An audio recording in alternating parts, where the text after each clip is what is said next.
Hello learners, this is Puneet Kapoor और हम deal कर रहे हैं आईपीसी और बीएनएस से। तो आज हम डील करने वाले हैं ऑफेंसेस स्टार्ट करने वाले हैं हम ऑफेंसेस। अब देखो, जो मैकॉले साहब ने आईपीसी बनाई थी, उन्होंने अपनी आईपीसी में जो ऑफेंसेस थे उसमें सबसे ऊपर रखे थे, जहाँ से स्टार्टिंग थी ऑफेंसेस की थी, वो थी offences against the state. Offences against the state. उसके बाद उन्होंने रखे थे ऑफेंसेस अगेंस्ट ह्यूमन बॉडी, और उसके बाद थे प्रॉपर्टी एंड देन माइंड। अब ऐसा क्यों था? क्योंकि मैकॉले साहब को लगता था, जो है भी सही, कि जो ऑफेंसेस अगेंस्ट द स्टेट होते हैं ना, वो सबसे ग्रेव नेचर के होते हैं। क्योंकि देखो, हम जो सब्जेक्ट्स हैं, we owe our existence to state. अगर स्टेट ही नहीं रहेगी तो हम भी नहीं रहेंगे। इसीलिए उन्होंने स्टार्टिंग की थी सबसे ग्रेवर ऑफेंसेस से, ऑफेंसेस अगेंस्ट द स्टेट। लेकिन अभी जो हम शुरू करेंगे, आज हम शुरू करने वाले हैं बॉडी ऑफेंसेस से, ऑफेंसेस अगेंस्ट द बॉडी। तो जो बॉडी ऑफेंसेस हैं, ये थे हमारे आईपीसी के चैप्टर नंबर 16 में और बीएनएस के चैप्टर नंबर 6 में है। और ये जो बॉडी ऑफेंसेस है, इनकी रेंज कहाँ से शुरू होती है? ये होते हैं असॉल्ट से लेकर मर्डर तक, सब कवर करते हैं। असॉल्ट से लेकर डेथ कॉज करने तक सारी चीज़ें कवर करते हैं। ठीक है, तो आज हम जो पढ़ने वाले हैं वो टॉपिक है कल्पेबल होमिसाइड। ठीक है, culpable homicide, section 100 BNS and section number 299 of IPC. अब देखो, ये समझने के लिए हमें समझना पड़ेगा होमिसाइड का मतलब। होमिसाइड, अब ये बना है दो वर्ड से, होमो प्लस साइड। होमो मतलब होमोसेपियंस, जो हमारी ह्यूमन स्पीशीज है, होमोसेपियंस। और साइड का मतलब होता है किलिंग। तो होमिसाइड का मतलब क्या हुआ? Killing of a person, killing of a human being या फिर पर्सन। अब रसल ने क्या कहा है? RUSSEL, Russell, according to Russell, killing of a human being by another human being is homicide. Killing of a human being by another human being is homicide. ठीक है, तो होमिसाइड का मतलब होता है killing of a human being by other human being. और फिर दूसरा वर्ड जो है वो है कल्पेबल। तो कल्पेबल का मतलब क्या हुआ? कल्पेबल का मतलब हुआ जिसके लिए हमें पनिशमेंट मिल सकती है, for which I can be punished, I can be punished for. जिस चीज़ के लिए पनिशमेंट मिल सकती है उसका मतलब हुआ कल्पेबल। तो फिर कल्पेबल होमिसाइड का मतलब क्या हुआ? कल्पेबल होमिसाइड का मतलब हुआ ऐसी killing of a human being जो कि पनिशेबल है। अब क्वेश्चन अराइज हुआ कि क्या कोई ऐसी किलिंग भी है क्या जो पनिशेबल नहीं है? क्योंकि फिर तो हमने कल्पेबल स्पेशली यूज़ किया है ना, तो हर वर्ड का मतलब होता है यूज़ करने के पीछे, ऐसे ही कोई भी वर्ड यूज़ नहीं हो जाता लॉ में। तो कल्पेबल होमिसाइड क्यों यूज़ किया? कोई ऐसी भी किलिंग है जिसके लिए पनिशेबल नहीं होते? तो जी हाँ, बिल्कुल है। जो हमने कहाँ पढ़ी? जर्नल एक्सेप्शंस में। तो जर्नल एक्सेप्शंस में जो आएंगी वहाँ पर इंसान लायबल नहीं होता। एग्जाम्पल सबसे बड़ा हैंगमैन का है। ठीक है, तो जर्नल एक्सेप्शंस वो वाली हो गई जहाँ पे एक्सक्यूजेबल और जस्टिफिएबल थे, वो वाली एक्सेप्शंस जहाँ पर हम लायबल नहीं होते हैं। तो इसीलिए कल्पेबल यूज़ किया, ताकि क्लियर रहे पिक्चर कि कल्पेबल होमिसाइड मतलब ऐसी किलिंग जिसके लिए पनिशमेंट मिलने वाली है आपको। अच्छा, अब जो हमारे इसमें ना कल्पेबल होमिसाइड है ना, वो भी बहुत तरीके के हैं। अभी हम धीरे धीरे समझेंगे। जैसे कि देखो, एक होगा जो कि मर्डर होगा, एक होगा जो murder not amounting to murder होगा, फिर होगा डेथ बाय नेग्लिजेंस। कितने तरीकों से देखो डेथ डील की गई है आईपीसी में। फिर होगा अबेटमेंट टू सुसाइड और डाउरी डेथ। तो इतने तरीकों से कोई मर सकता है, कोई किसी को मार सकता है IPC/BNS में। ठीक है, अब चलते हैं 299 एंड सेक्शन 100 ऑफ BNS में। तो क्या बोलता है देखो, ये whoever causes डेथ, सबसे पहली जो इसमें बात आती है ना वो है whoever causes डेथ। तो मतलब अगर किसी ने किसी की डेथ करी है, वॉलंटरी वर्ड यूज नहीं हुआ, does not want to include reason to, क्योंकि अगर वॉलंटरी यूज कर देते तो उसमें रीजन टू बिलीव भी आ जाता। इसलिए देखो हर एक वर्ड का मतलब देखो आप, whoever causes डेथ, तो वॉलंटरी यूज नहीं हुआ, अगर वॉलंटरी होता तो उसमें रीजन टू बिलीव भी ऐड हो जाता, क्योंकि वॉलंटरी की डेफिनेशन में वो भी है।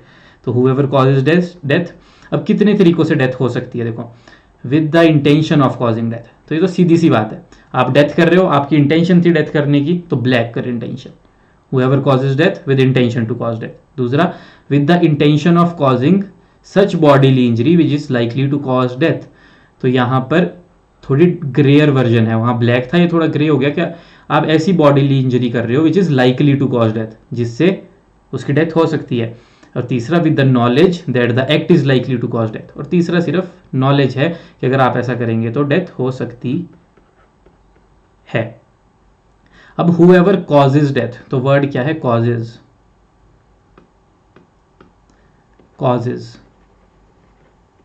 तो कॉजेज में वही हमारी थ्योरी ऑफ कॉजेशन लगेगी जो हमने पहले भी पढ़ी थी। इसमें अब कुछ केसेस है, जैसे कि Moti Singh versus state of UP 1964 supreme court. तो इस केस में क्या हुआ, ए पर्सन ने बी को किया शूट, गन शॉट दिया, उसके बाद उसको हॉस्पिटल ले गए और वहां से वो ठीक डिस्चार्ज होकर घर आ गया, और घर आने के 3 दिन बाद उसकी डेथ हो गई, but not due to wounds of gunshot, उसकी वजह से नहीं हुई। तो यहां पर इन्होंने केस कर दिया कि डेथ तो उसकी वजह से हुई है। कोर्ट ने क्या हेल्ड किया, कोर्ट ने हेल्ड किया कि डेथ के बीच और डिस्चार्ज होने के बीच बहुत टाइम था और डेथ उसकी वजह से नहीं हुई है, so there is no causal connection. Attempt to death के लिए या फिर ग्रीवियस हर्ट के लिए ही हम एट मोस्ट ए को लाइबल कर सकते हैं, ना कि मर्डर के लिए। तो मर्डर के लिए लाइबल नहीं होगा। अगला case Joginder Singh, similarly in Joginder Singh versus Punjab 1979 supreme court. तो एक पर्सन ने एक लड़की को छेड़ा, ईव टीजिंग की, and the brother of that girl went to kill A, वो ए को मारने गया। अब ये ए के पीछे ए दोनों भागने लगा, ए भागने लगा, सी उसके पीछे भागने लगा।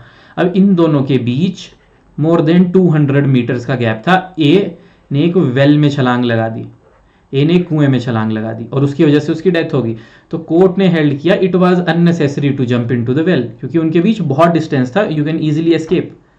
तो यहां पर भी कॉजल कनेक्शन नहीं हुआ, तो कॉजेज डेथ इसके एक्ट से नहीं हुई है, इसलिए नॉट लायबल। फिर आता है केस हमारे पास एक और इंटरेस्टिंग केस, तो Vijay by versus Maharashtra 1995 supreme court. तो एक लड़की थी, उसको ना बहुत सारे लड़कों ने रिजेक्ट कर दिया था, तो अब इस एक ए पर्सन भी उसको देखने आया और उसने भी उसको रिजेक्ट कर दिया। तो बी ने क्या किया, सुसाइड कर लिया, उसके घर वालों ने केस कर दिया। तो कोर्ट ने हेल्ड किया, कोर्ट ने कहा there is no close connection between suicide and rejection of boy that can't be held, so the boy can not be held liable for abetment to suicide. Boy को हम liable नहीं कर सकते क्योंकि cause वो नहीं है, पहले भी बहुत बार हो चुका था उसके साथ, इसलिए वो हुआ है, बिल्डअप हुए हैं सर्कमस्टांसेस, ना कि एक सिंगल लड़के की रिजेक्शन की वजह से उसने सुसाइड कर लिया है। तो थ्योरी ऑफ कॉजेशन जिसमें हमने पढ़े हैं कॉजा कॉजन्स एंड कॉजा सिना क्वा नन। उसके बाद देखते हैं अब हम हुएवर कॉजेज देख लिया हमने, कॉजेज के बाद क्या है, डेथ।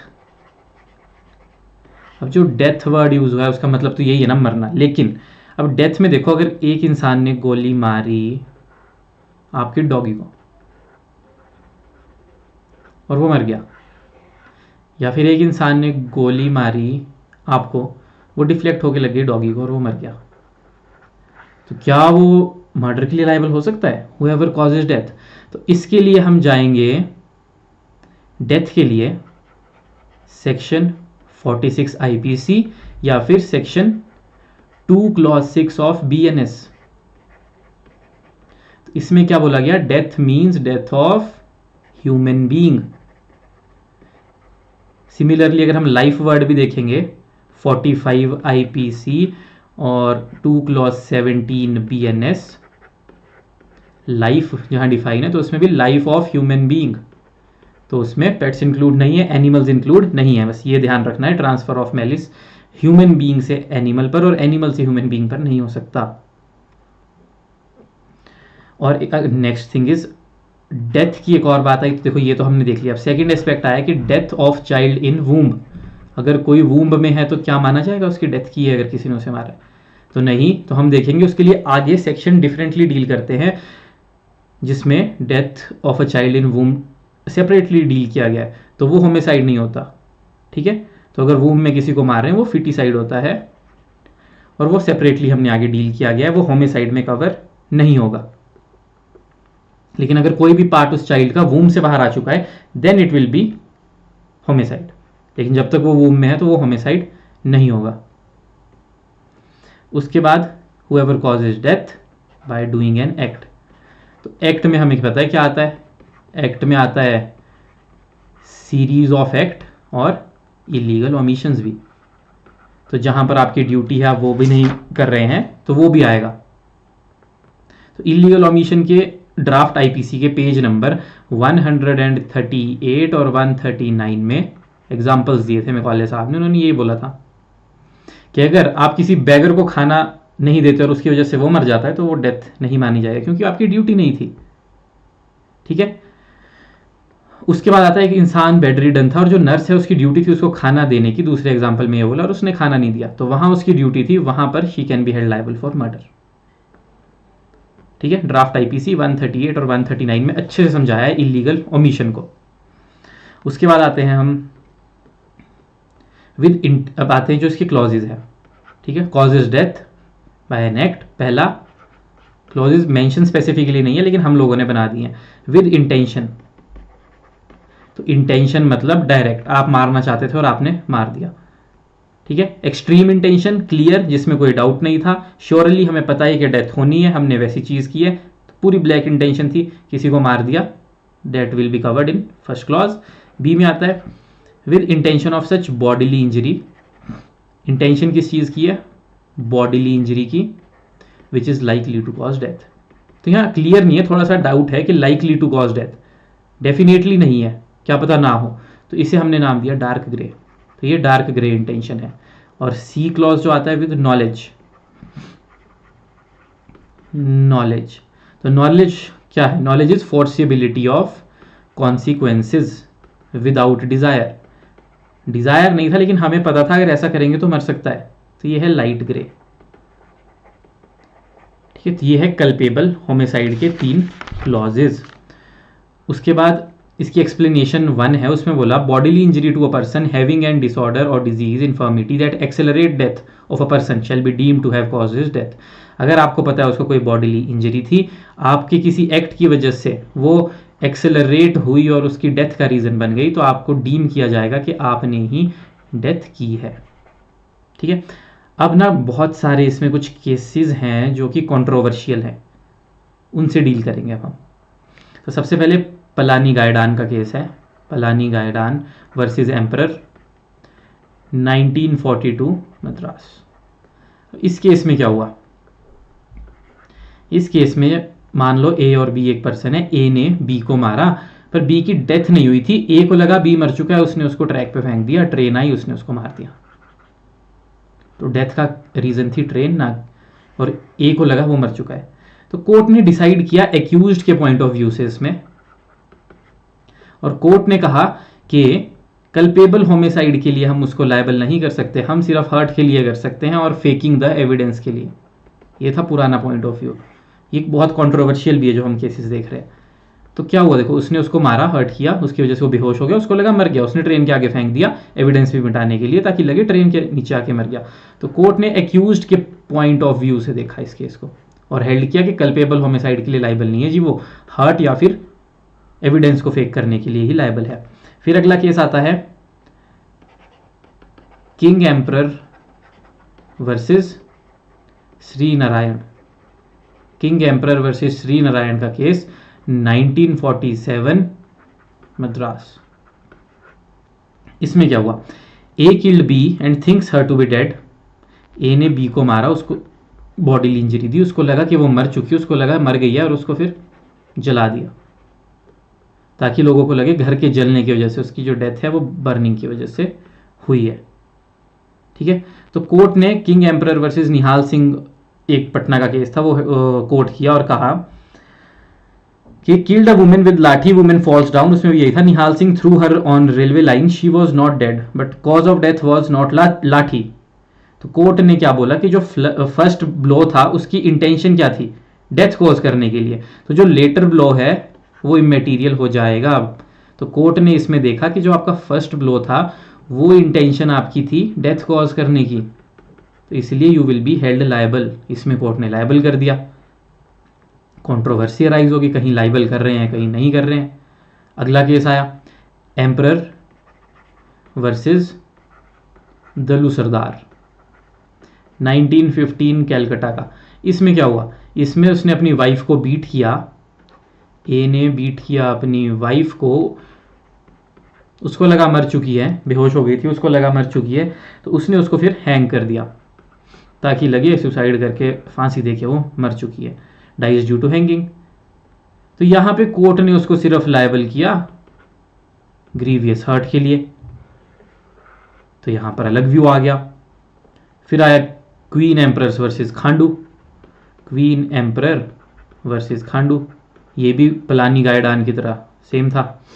तो इसमें क्या हुआ, हिट्स लाठी ऑन, अपने फादर को लाठी से मारा सिर पे, उसको लगा वो मर चुका है और घर को आग लगा दी ताकि लगे कि डेथ हुई है वो फायर से हुई है। तो यहां पे भी कोर्ट ने बोला लायबल ओनली फॉर हर्ट। तो ये पुराने पॉइंट ऑफ व्यूज चल रहे थे। तो ये जो स्कूल ऑफ थॉट था ये बेस्ड था no intention to cause death, इसलिए नॉलेज भी नहीं। कोर्ट ने कहा कि आपकी इंटेंशन भी नहीं थी, नॉलेज भी नहीं थी, इसलिए हम आपको कल्पेबल होमिसाइड या मर्डर के लिए लायबल नहीं करेंगे। तो दूसरी तरफ, पिक्चर के दूसरी तरफ केस आने शुरू हुए। अब एक आया श्री नारायण का केस, जो हमने ऊपर भी देखा, श्री नारायण, जिसमें बोला कि उसने he didn't check whether she was dead और नॉट, मरने के बाद therefore he wanted her to die. उसने चेक थोड़ा नहीं किया, जब उसने ब्लोस को मारा उसके बाद उसने सीधा या लटका दिया या जला दिया, उसने चेक थोड़ी नहीं किया। तो इसकी इंटेंशन हमें नजर आ रही है कि मारने की थी, मर्डर करने की ही इंटेंशन थी। तो कोर्ट ने बोला कि यहां पे तो श्योर है कि नॉलेज है, तो नॉलेज तो एट लीस्ट है, कोर्ट ने कहा, इसीलिए उसको हम कल्पेबल होमिसाइड के लिए ही पनिश करेंगे। फिर आता है लैंडमार्क, जो सबसे रीसेंट और लैंडमार्क केस है वो है सारथी versus state of Madhya Pradesh. कभी मौका मिले तो please go through this case, 1976 का। उसके बाद इससे पहले भी बहुत सारे, इसमें बहुत सारे केसेस को कोर्ट भी किया, जैसे इन री थंगुमनी केस, लिंगुअल वर्सेस एम्परर, थाबो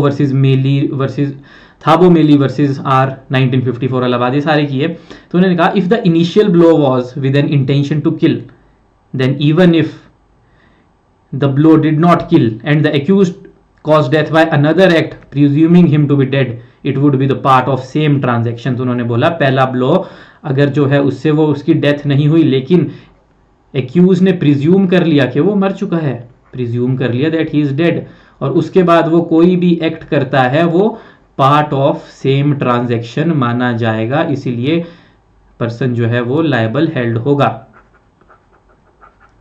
तो ये आ गया दूसरा पॉइंट ऑफ व्यू, और यही लेटेस्ट पॉइंट ऑफ व्यू है कि आपका इनिशियल ब्लो हम देखेंगे, अगर वो डेथ कॉज करने की इंटेंशन से था और आप चाहते थे कि वो मर जाए और वो मरा चाहे दूसरे एक्ट से चाहे पिछले, हम मानेंगे पार्ट ऑफ सेम ट्रांजैक्शन है, and then you will be held liable for culpable homicide. ठीक है, तो ये थे कल्पेबल होमिसाइड जो हमने आज का टॉपिक था। तो देखो कल्पेबल होमिसाइड ऐसा होमिसाइड जिसके लिए हमें पनिशमेंट मिल सकती है। उसके बाद हमने देखे केस लॉज बहुत सारे, ट्रांसफर ऑफ मैलिस देखा, बाकी इसकी बहुत सारी इलस्ट्रेशन भी है।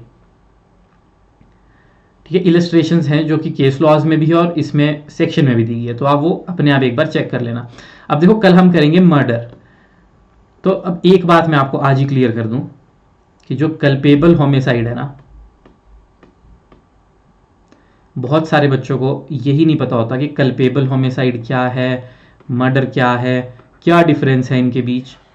तो बस आपको एक चीज़ याद रखनी है, जो कल्पेबल होमिसाइड है ना, यही मेन पिक्चर है, बाकी सारी चीज़ें इसके अंदर ही आती हैं, इन दोनों के बीच कोई डिफरेंस नहीं है। जैसे आपकी पूरी बॉडी को आप मान सकते हो कल्पेबल होमिसाइड है, लेकिन आपकी बॉडी के कोई 4 पार्ट्स मान लो वो मर्डर है, और जो बाकी के पार्ट्स बच के वो रह जाते हैं culpable homicide not amounting to murder.